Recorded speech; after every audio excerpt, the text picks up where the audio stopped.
Film Zakázané vzdelávanie oslovil aj inžinierku Evu Timkovú, profesionálnu koučku a lektorku rozvoja a vzdelávania koučovacím prístupom. Ak sa mám s vami podeliť o to, čo vo mne rezonuje a čím ma oslovil film Zakázané vzdelávanie, tak prvá vec je radosť. Radosť, že myšlienka slobodného vzdelávania už funguje a je to v dokázateľnej realite. Film potvrdzuje, že už sú rodičia a učitelia, ktorí umožňujú deťom, aby sa učili tak, ako je to pre ne prirodzené, ako ich to baví.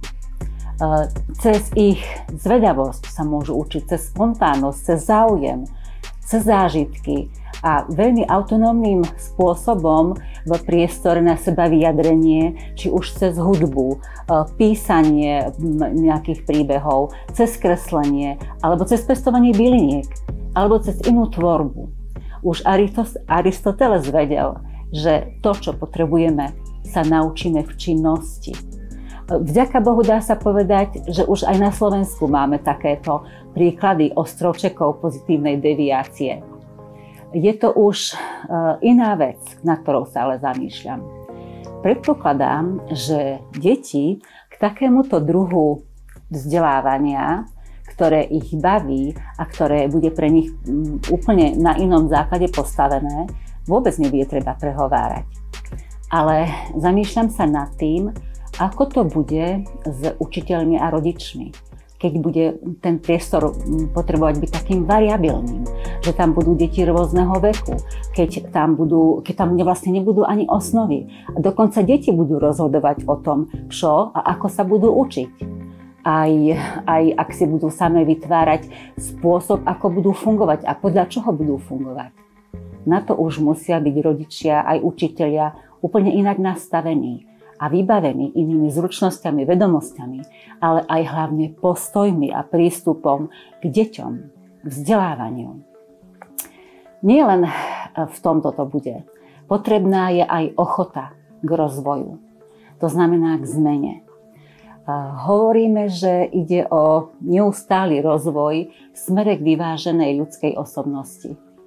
Ako sa k tomu dostať? A rozvíjame deti? Nie. Aj učiteľov a rodičov. Bez toho to nepôjde. Čiže je veľmi dôležité, aby sme vytvorili na to priestor.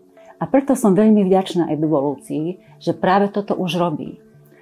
Spoločne vytvárame priestor, kde sa môžeme stretávať a kde vlastne môžeme sa zaoberať takýmto živým vzdelávaním.